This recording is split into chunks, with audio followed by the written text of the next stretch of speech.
Jersey personal video. Maglalaro tayo ay baliktad. Baliktad po. Sinasabi nila na marami nang nagkonsolida. Yung mga nagkonsolida, napakarami po niyang angal kung papakinggan ninyo ng mga nakaraan. Hindi po epektibo yung ginawa ng gobyerno na sa pilitang konsolidasyon. Pero hanggang ngayon, ayaw aminin ito ng gobyerno. Sige sa pangihikayat ang grupo sa mga kapwa nila jeepney drivers na sumama. Pero merong tuloy lang sa biyahe. Papasado lang kami ng tatlong ikot. Pagkatapos ikot, aalis na po kami.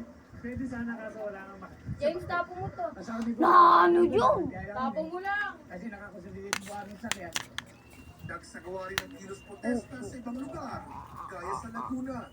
Ayon sa LTFRB, di raw naparalisa ang pasada ng jeep ngayong araw.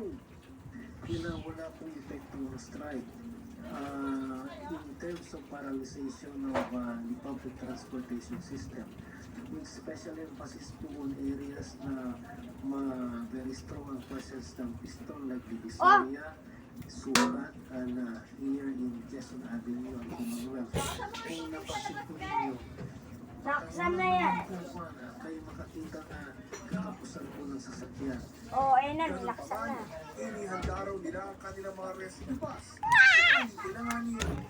Maghapon din daw nakakalat ang puwersa ng pulisya sakaling may magtangka umanong ng gulo. Nanindigan ng LTFRB na hindi na i-extend ang palugit na binigay sa mga hindi pa nagpapakonsolidate. Ngayong hapon, nagsampa sa Korte Suprema ng amended petition para mapatigil ang PUV modernization program.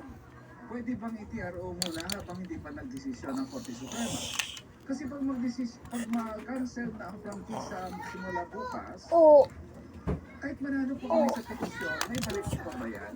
Bilang konsiderasyon, sinabi ng LTFRB na tatanggapin nila ang Saan? bus kahit